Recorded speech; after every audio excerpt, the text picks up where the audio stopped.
Bismillahirrahmanirrahim. Assalamu alaikum, and I am seeing you once again today with lecture 16 of modern novel, that is novel 2. What we left our discussion with in our last lecture was the discussion, a detailed critical analysis of chapters one by one, and probably we finished at chapter 4. So what we are going to do today, we are going to continue our discussion and we'll be starting with chapter 5. Ralph sounds the conch. By now, let me refresh your understanding that Ralph and Jack, apparently they both are president and vice president, or leader or vice leader of the group of children who are lost on the island and faced a plane crash.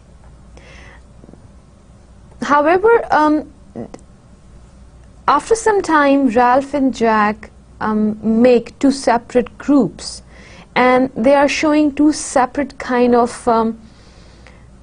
forces on earth.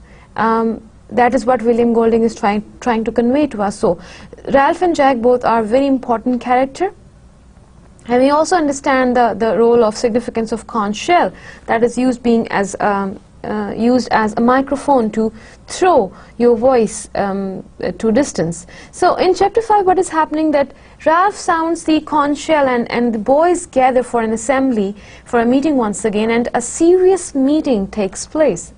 We get a description of the meeting place. We know it's on a sort of platform, and now we are told it's shaped like a triangle. Ralph, as the chief, sits on a huge log which lies parallel to the beach below. To his right is another not so chiefly log, and on the left 4 smaller logs, all of which make 4 seats for the boys, and they take over. Ralph gets rather philosophical here before the big meeting, pondering such relevant matters as, if faces are different when it lit from above or below, what a face? What is anything? It seems the wilderness has made Ralph questions the very foundation of his knowledge. If this seems weird to you, we suggest you live on an uninhabited island for a month or 2. Well, after all this pondering and thinking, Ralph gets around to blowing the conch. He reminds the boys of some rules, as you might have guessed. Keep the signal fire going, don't build any other fires, and do their nature calls, answer to their nature calls by the rocks near the bathing pool instead of all over the island, as they have been doing so. The boys snigger and laugh at this last item specially. Well, when he sits down, the conch Jack grabs it up and tells all the little children to stop acting like children anymore now. He says there is no beast, he's been all over the island, and if they're afraid, they should suck it up. There's this great moment where someone asks what a beast would eat. Someone else says pig, and yet another someone said, we eat pig. Well, all the crazy business is going on, and Piggy, in a moment of astonishing and unprecedented perception, states that there is no beast and no fear either, unless they get frightened of people or the beast within. So there is nothing to fear but themselves. We are thinking particularly Jack, one of the little ones, tries to declare that the beast comes out at night. When they tell him it was a dream, he says quite adamantly no, he was dreaming that the creepers were snakes, and then after he woke up he saw something big moving in the dark. Ralph insists it was a dream, just a dream, until Simon admits he was the one mucking about in the dark. Simon grabs the conch and explains that sometimes he likes to go hang out in this place in the jungle. Well, they keep talking about getting taken short, which is refined British for needing to answer nature call. Supposedly this is why Simon was out, but we all know that's not true. Another little ones comes forward, and again Piggy has to hold the conch for him and coax some words out of him. the little guy is none other than Percival. And you will see that most of the time Piggy is representing the voice of wisdom and voice of criticism on what is happening around. Percival gets a little nutty. He yammers off his street address. He cries and he yawns. Then he staggers and finally he just lies down in the grass and goes to sleep. But not before telling Jack that the beast comes out of the sea. Simon makes a comment on mankind's essential illness and states that the beast is only us. It is just us. Or is Simon basically the smartest 12-year-old ever? Simon tries to further his point by asking, what's the dirtiest thing there is? Well, Jack's answer, one crude expressive syllabus. Yes, you know what it is, causes the other boys to scream with delight. Remember, essentially these are proper, well-educated British boys. Swearing was a big thrill for them. As the boys laugh, Simon gives up on his effort to make them think about themselves and sits down in defeat. Maybe the beast is a ghost. So these are suggestions coming by the group of students. Someone yells at Piggy to shut up, you fat boy, and the whole meeting begins to disintegrate, in fact. Ralph shouts that the rules are to be followed, the only thing they have got holding them together, so they must follow them. But Jack is louder and leads a pack of boys off to search for the beast and hunt him down, and he is starting this rebel and distance from rules and his refusal to obey them. Piggy, Ralph and Simon are left in despair. Piggy wants to blow the conch, but Ralph makes the third amazing comment of the chapter, stating that if he blows it now and no one comes back, the conch will have lost its power completely. And then they will all be like animals. Well, he wants to give up being chief, but Piggy asks desperately what would happen then. Simon tries to convince Ralph to go on with his duties. Well, there's some talk of how to go on with duties if only the grown-ups were there. They would have known what to do. They would have had rules, and they would have met and discussed. Apparently the boys have never seen the British Parliament in action. Anyway, they really wish they had a sign from the adults. As the boys stand there in the darkness, a thin wail arises. It's one of the little ones, Percival, crying out from his spot on the grass. Well, this gives us, moves us beyond this chapter and takes us into the beast from air now. As if that weren't scary enough, chapter 6 opens with a sign from the adults. It's a parachuting dead body drifting down to the ground from a battle being fought by airplanes above the island. Sam and Eric, the twins, are tending the signal fire when they see the freaky looking body, screaming and running away, following their false imagination. Ralph is dreaming of home when the twins wake him up, screaming that they saw the beast and that it was furry, had wings, teeth and claws, and there was something moving behind its head, and it followed them by slinking behind the trees. By now other boys have gathered around too to listen, including our favorite troublemaker, Jack, the boss. Well, naturally Jack has shown himself up and he wants to hunt the thing down to feed his bloodshed thirsty feelings. Jack, Ralph and an assortment of biggins head off to do so. When Piggy asks who is going to look after the little ones while everybody else is off hunting for the beast, and Jack says, gives a ridiculous comment, sucks to little ones, who cares? Well, on that charming note, they let the hunt begin. So they decide to head for the tail end of the island, where the rocks make a sort of bridge that they call the castle.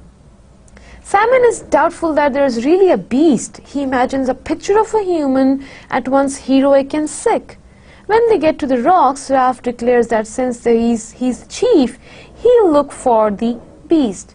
Several heart-pounding moments later, he sees that Jack has followed him. Well, not surprisingly, there is no beast in sight. They have some fun exploring, and then they decide to climb to the top of the mountain to look for this beast thing again. The other boys start swarming into the rocks, having a grand old time, until Ralph realizes the signal fire has gone out again. With much grumbling and muttering, the boys follow Jack and Ralph to the top of the mountain. Well, the boys stop to rest and eat some fruit they have found. Almost immediately, some of the boys steal off to do their business. Ralph, by now quite dirty, wishes that he could really take a bath and cut off his hair. But then he looks around and finds that other boys are in the same condition, and probably this condition of filthiness has readily been accepted too. It has become quite normal for them. He sighs, knowing that this isn't really a good thing, a good change, and he wants to go back on his cleanliness of inner self and outer self, but he doesn't find resources. Ralph stares out at the ocean. He's now on the other side of the island, no longer shielded by the lagoon. This, of course, is hugely meaningful to him. Right about the time Ralph realizes Simon is speaking right into his ear. Simon actually does cry and say, "You'll get back all right, so don't worry." Well, Ralph thinks Simon is Betty and says so, yet he is still somehow comforted. Simon seems to have some knowledge of things that the other boys don't. For a moment, they even smile at each other. But before you start feeling all comforted, notice that Simon says you'll get back all right. Roger calls out that he's found some fresh nature called by the pea. The boys start up the mountain once again, and Ralph thinks fondly of home, his bedroom, his books, his good memories, and his relatives, mother and father. Right about now, a huge boar, that's a male pig with tusks, comes crashing out of the bushes. Ralph flings his spear, which sticks in the boar's snout, for about a second before falling out. Ralph proudly shouts that he hit the boar, and then decides that maybe hunting is not a bad thing after all. Jack takes off after the boar, which eventually gets away, but not before wounding Jack's arm. And yet, the excitement doesn't end there. The boys reenact the scene with some poor boy, Robert, voluntarily playing the boar. Things get a little out of hand as the boys play at jabbing Robert with their spears. And in fact, they are enjoying this fun. They start the chant again, kill the pig, cut his throat, etc. Ralph can't help joining in as they finish the game with Robert screaming in true terror as they play him down. When it's all over, Robert isn't really hurt, and Ralph says it was just a game, but deep inside he knows that it was quite shamelessly an act to do. Everyone else except him, in fact, wishes they could do it again. And look at the Jack, what he suggests. He suggests that they could use a little again for this purpose. By this time, the sun is starting to go down. The boys discuss whether to go on up on the mountain and risk facing the beast in the dark, or to go back to Piggy, who was left behind with the little loons to be in the care of Piggy. Finally, Simon goes off through the jungle to tell Piggy that they won't be back until after dark. The rest of the boys head fearfully up the darkening mountain. As the group chickens out one by one, only Ralph, Jack, and Roger are left. Jack goes ahead and sees the beast, the parachute man, bowing and lifting in the wind. He can't tell what it is and runs back to the other two. Then bravely the trio goes together to investigate. Ralph is so afraid he thinks he might pass out. They finally get a look at what they think is a giant ape sitting there, asleep with his head between his knees. As the wind roars through the trees, the creature lifts his head, holding toward them the ruin of a face. For the second time, much running and screaming follows. Cut to the next morning. The boys tell Piggy about the beast, and Ralph pushes back his mop of hair. Ralph's hair seems to have taken on a life of its own, and says they are beaten. If everyone is too scared to go to the top of the mountain, they can't keep the signal fire going, so they must need to do something. Jack, trying to take control of the situation, calls an assembly by blowing the conch.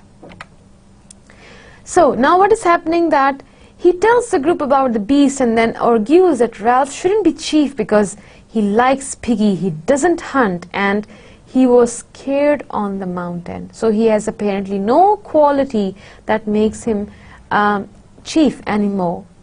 When no one is willing to impeach Ralph, Jack storms off. Ralph is just going to have to catch his own pigs from now on.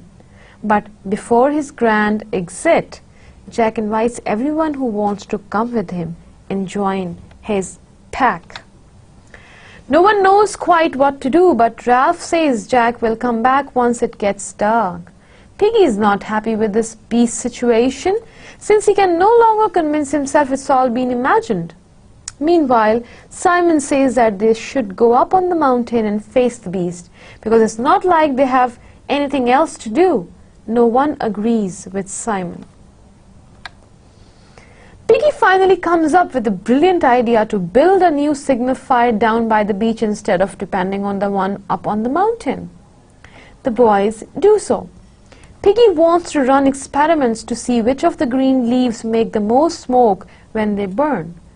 After they get it going, Piggy and Ralph look around and realize that many of the big guns, Murky, Bill and Roger and Robert, have disappeared. The only ones left besides Piggy and Ralph are Semenoric and Simon. So all them who initially took side of Ralph to be part of his group now move to Jack's group. Oh wait, Simon seems to be gone too. They wonder if that crazy loon has climbed up the mountain by himself. Cut to Simon. He's in his little meditation spot in the jungle to sit behind the great woven mat of creepers.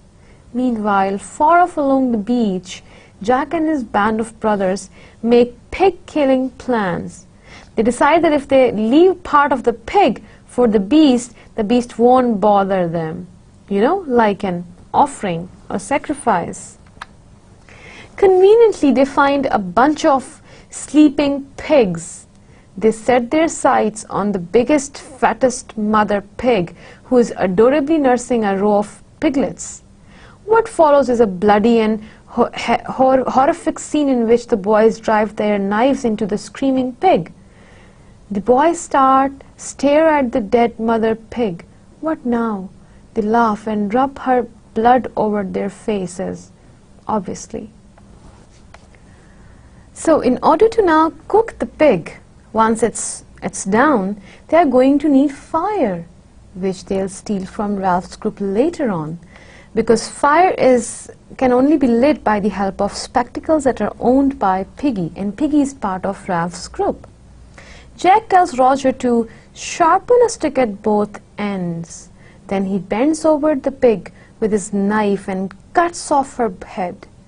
They ram a pointed stick into the crack of a rock and jam the pig's severed head onto the other end. Well, this is the biggest, second most horrifying show of this savagery. They leave the head as a gift for the beast and carry off the remains of the pig. Now get ready for some heavy, thought-provoking, killer lines in the next few parts of discussion. I would also suggest you to go and read those pages and then come back and then carry on with this discussion to understand what really goes in between those lines. Simon is hiding behind his mat of creepers, where unknown the other boys, he has been watching them slaughter the pig. He now stares at the head's half-closed eyes, which assures him that everything is a bad business. Simon responds out loud that he already knows that. We start off the scene with the head seeming to say things to Simon. Well, Simon stares at the black blob of bloody guts that the boys have piled on the ground. It's covered with buzzing flies. The flies start gathering on Simon's hot, sweaty face, but he does nothing. As the flies crawl over him, Simon stares at the impaled head, the lord of the flies. He watches it, grinning back at him, and we are going to go out on a limb and say that he might be hallucinating just a little bit. Well, okay, we are getting pretty nervous for Simon now because he seems really disturbed. But now we return to Piggy and Ralph and see what is happening with them, who are lying on the sand, gazing at the fire, and Seminaric have wandered off. Simon is gone. They realize it is going to rain and don't know how to keep a fire going. Especially with so few people now, they can't really take and fulfill this responsibility. Ralph asks Piggy what makes things break up as they do. Piggy thinks it's Jack, and he's also honored that Ralph is talking to him like an equal. The two of them lie where they're contemplating how not to die and hopefully get off the island. Well, Dominus figures with faces of white and red and green out howling. Oh wait, it's only Jack, Murky, and Robert with painted faces. They run up to the fire and grab some of the burning sticks. It's pig roast time. Jack invites everyone to come eat. Two of the savages say the chief has spoken. Sounds like Jack is declaring himself the new chief. And then they all run off again. Says Ralph. Looks like they are having fun, and wouldn't it be nice to join them? But then he reminds everyone that they must tend the fire because if they want to get rescues, they need to take care of fire. It should go on. It seems like Ralph might be starting to lose it here. Seminaric and Bill speak up. As much as they like Ralph and all, they would really prefer eating some food too, starving to death. They all head off to the forest for the feast. Maybe Ralph's gang could hunt their own pig. No one seems interested, and he accepts a momentary defeat. We are back to Simon again. The Lord of the Flies now tells Simon, with dialogue codes and everything, that has an ignorant, silly little boy. The Lord of the Flies asks if Simon is afraid of him, and Simon shakes. The poor guy is having a hard time. His tongue is swollen, might have something to do with how thirsty he felt earlier, and is now clearly hallucinating that he is having a conversation with the impaled pig's head. The pig's head says there is no one there to help poor Simon. Only me, the pig's head says, and if I am the beast? The Lord of the Flies rolls his eyes at the notion that the beast was something that you could hunt and kill. So he says that he's part of Simon, that he's close, and that he's the reason why things are what they are. Well, the answer to Ralph's question of several discussions, Simon feels that one of his times is coming up, like maybe he's about to have a Caesar. The pig threatens that we are going to have fun on this island, and that everyone, and here he lists off the names of the boys, are going to do Simon. We are getting a really bad feeling about this. As the Lord of the Flies continues to talk, Simon feels that he's falling into a vast mouth. He faints. So, after this show of hallucination, we see that now it's evening. The unconscious Simon gets a bloody nose. When he wakes, the Lord of the Flies is still hanging on his stick, like a black ball. Simon wakes and asks, as he did before, what else is there to do? We know what that means. Covered in dried blood, Simon staggers out of his hiding place and begins making his way up by the mountain, still intending to face the beast like a man, or like a young boy who just happens to be very brave and wise. So now, when he gets to the top, he of course sees that the beast is just a dead body on a parachute, all tangled up into rocks. Simon pukes. The dead body is rather a hideous and smelly sight, and then frees the parachute line from the rocks. He staggers downward to tell everyone that the beast is harmless, almost collapsing with each step. Meanwhile, Ralph and Piggy join everyone at Jack's party to make sure nothing happens. When they get to the party, they see that everyone is having a grand old time. Jack is sitting on a great log, painting and garlanded like an idol. He graciously offers Piggy and Ralph some food, which they take, and then bosses everyone to get him a drink and tell him he is the fairest one of all and is so forth. After everyone eats, Jack demands to know who is going to join his tribe. His seriousness and bossiness is a real downer, and the party stops feeling like a party. In response, Ralph says he's the chief, but his voice trembles as he speaks and no one really believes him. There is some rather ominous thunder. Ralph offers to blow the conch and call an assembly, but Jack says no one will hear it. Everyone knows Jack is right about this. Piggy suggests quietly to Ralph that this would probably be a good time for them to get the heck out of there. Piggy is again a voice of wisdom. Lightning flashes and they all decide to, what else? Reenact the piggy's death scene for the umpteenth time. Only this time, instead of chanting about the pig, they shout, kill the beast, cut the beast, and they are having their calls out. Spill his blood. As they dance wildly, something crawls toward them from the forest and stumbles into the circle of boys. Well, this is going to be the most horrifying scene in the whole narrative, and quite heart-aching too. It is Simon. The figure is of Simon, but he could not be recognized due to the night and the crowd being in the light of fire, who cries out something about a dead man on a hill, dead man on a hill.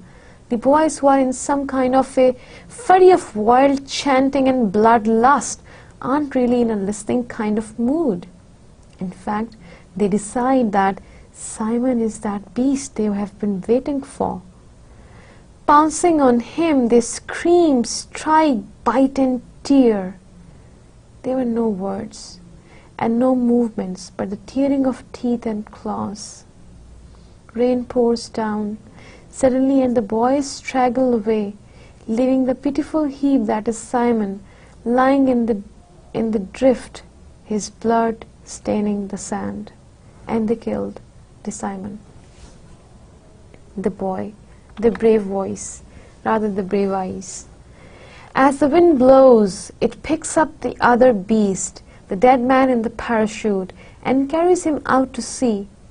The boys rush screaming into the darkness. In case you can't tell, this is an amazing paragraph. In fact, you should take a look at it again. Eventually the rain stops, and as the water rises under the moon, Simon's dead body moves out toward the open sea. They've actually killed him. Even Ralph and Piggy have been into this act. So Piggy and Ralph try to keep the fire going and talk about what happened last night. We're thinking they must have realized it was Simon sometimes in between killed that thing and waking up the next morning. Ralph shouts that it was murder and Piggy shrieks that it was not. It was just an accident. Sam and Eric show up and all four of them try to convince each other that they didn't really participate in this murder and it was just an act of accident. The four of them continue to rationalize until they have decided that they never even attended the dance, that they had left early before anything bad happened. Denial, not just a river in Egypt. Now we are with Roger, who is climbing up Castle Rock. Someone calls for him to halt, and Roger isn't surprised as he thinks of people hiding from the horrors of the previous night. Well, it's Robert. He and Roger talk about how Jack is a real chief. They look at a log that's been jammed under a huge rock. When Robert leans on the protruding end of the log, the rock groans. Roger thinks this is super nifty. They then discuss the fact that Jack has tied up Wilfred, a character we hasn't seen until now, and is going to beat him up for some reason. When they get back to the cave, Jack is sitting naked from the waist up with his face painted in white and red. Wilfred, united but newly beaten, is crying. Jack, excuse us. The chief announces that they'll hunt again tomorrow. He explains away the whole last night's murder thing by saying that the beast came disguised and may come again. Oh, and they are still going to have to steal fire to roast the meat. Back at the shelter on the beach, Piggy yammers on about building a radio. Sam and Eric wonder if they'll be captured by the Reds, but think that would be better than who. Ralph gets a little nutty. He can't remember why he wants to make a fire. He gives up on it for the night. Then he's dancing around us. He thinks of a bus station and how wonderful it would be to go home. He's interrupted by shouts as Sam and Eric start fighting with each other. His interruption is due to this talk between the twins. They've never acted like this before, and Piggy whispers desperately to Ralph that they've got to get out of this somehow before they go barmy or bomb happy, as he puts it. Ralph pushes the damp tendrils of hair out of his eyes, plays that hair again, and suggests sarcastically to Piggy that he write a letter to his auntie to come rescue them. Well, sure, says Piggy, but he has no envelope and no stamp. Nighttime once again. There is definitely something moving outside. It must be the beast. Well, now Ralph and Piggy cling desperately to each other inside the shelter. Ralph, in a not so noble movement, prays that the beast will prefer little ones to him. Tension builds until something crashes into their shelter and pounces on them, beating them viciously. The shelter collapses. After the attackers leave, Seminary come in to see if they are all right. They aren't. What happened to them? Piggy wants to go to Jack and the others and insists that they give his glasses back because it's a right and reasonable thing to do. And now we find that Piggy's glasses has been stolen. The pair of glass, these spectacles, have been stolen. Ralph thinks this is going to work just about as well as we do, but he agrees to try. The pair decides to bring the conch shell with them to give an impression of authority and maybe clean themselves up a little too. So, well, this is not going to be a very pleasing kind of follow-up for this chapter. Ralph and Piggy argue a little about the smoking fire, and then they set off along the beach with Sam and Eric, leading Piggy, who is practically blind now. When they get there, the boys in Jack's group are painted out of recognition. Ralph announces that he's calling an assembly and wishes he had done the bright idea to tie his hair back like the savages. Roger throws a small stone at Sam and Eric, and then Jack and Ralph argue about Piggy's glasses. Piggy screams, afraid to be left by himself when he can't see. This is going well. No, not. You pinched Piggy's spectacles, said Ralph breathlessly. You have got to give them back. Jack is not unconvinced. Once Ralph calls Jack a dirty thief, the boys begin to fight and they get furious, swinging at each other with their spears. But Golding is careful to tell us that they use their spears as sabers, not jabbing at each other with the lethal points, possibly because everyone is still a little bit traumatized over Simon's death. Piggy tries to defuse the sitch by telling Ralph to remember what they came for, the fire, the spectacles. And then Ralph says something interesting. He tells Jack, "You aren't playing the game," and then he cuts himself off. Well, he sure isn't. Jack's next move is to tell the savages to tie up Sam and Eric. There is some hesitation as everyone in the crowd thinks, roughly speaking, seriously. The twins get tied up and Jack revels in his ability to boss the other around as the fighting between Jack and Ralph worsens. Piggy yells at them to let him speak and holds up the conch. Surprisingly, everyone quiets down. Piggy tries to reason with them, telling them to cut out all this painted savage nonsense. He suggests that law and rescue are better than hunting and breaking things up. Jack Stripe isn't convinced at all. Remember that lever catapult from chapter 6, what happened in there?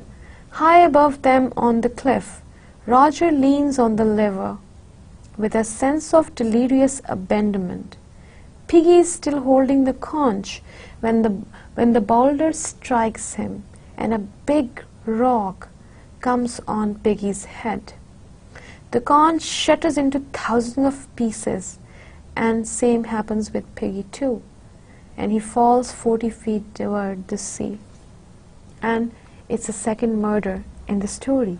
Piggy gets murdered. He lands on the rocks below, the contents of his skull oozing out. We are told that his body twitches a bit like a pig's after it has been killed. The boys watch in horror as the waves suck Piggy's body into the sea. Apparently, this is the sign Jack needed. He screams that he really is chief now because the conch is gone. The speech is gone. The power is gone. The wisdom is gone. And then throws his spear at Ralph. Jabbed in the ribs, Ralph turns and runs, with the savages ineffectively hurling spears after them. Jack returns to home base, standing with Roger in front of Sam and Eric and demanding they join his tribe. There's an interesting Jack-Roger movement here. Roger edges past Jack, only just avoiding pushing him with his shoulder. Jack shouts and pokes at the twins, but we end the chapter with Roger advancing towards them menacingly, wielding a nameless authority. So Ralph is completely alone now and chased by these boys too. No Piggy, no Simon, no Seminaric. He hides in the thick underbrush, wondering what to do about the rather serious wound on his ribs. He can't wash himself without risking capture, so he just lies there, trying to think what is to be done. At one point, peering out from his hiding spot, he sees a painted face, Bill. But no, this wasn't Bill. It was a savage who had nothing to do with Bill. Finally, as the sunlight starts to fade, he sneaks over the edge of the thickest so he can see what Jack and his group are doing. The smoke is rising and he can smell the pig they are roasting. Ralph is hungry. He tries to convince himself that they will leave him alone, that everything was an accident and that there is not as bad as that. It doesn't work. He makes his way back to the beach and on the way comes to a clearing in the forest. Yes, it is the same clearing we saw before, the one with a lot of the flies. Now checking out Ralph like one who knows all the answers and won't tell. Ralph smashes the skull with his fist, bruising his knuckles in the process, but even afterwards still thinks the head is grinning. Its smile is just wider now that it's been split open. He grabs the spear on which the head had been impaled and makes off. As night falls, Ralph goes back to Castle Rock to stares at the savages. And Jack, he's completely isolated and lonely. He wonders if he can't just wander into the forest, as though it were a game, say I've got packs, and laugh about it. After all, aren't these the same boys who said "sir" and wore caps? Not so much. The tribe includes Sam, and Eric is dancing and chanting. Kill the beast, cut his throat, spill his blood. Ralph is at the end of his rope. Piggy is dead. Smerick are savages. There is no signal fire. The conch is smashed to powder. The whole situation sucks unbelievably. Eventually, Ralph sneaks down and calls out softly to Sam and Eric. They come over, but they don't want to. They tell Ralph to go away. Ralph begins to say if it were light, and the narration tells us that if it were light, the boys would burn in shame.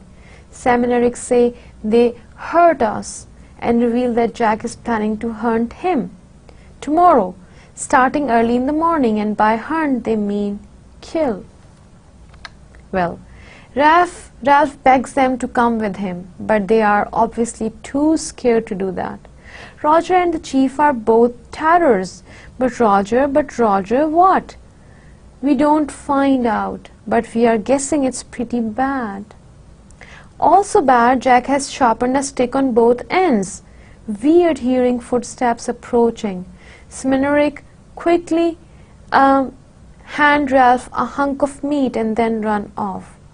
Well, Ralph eats and falls asleep in the thick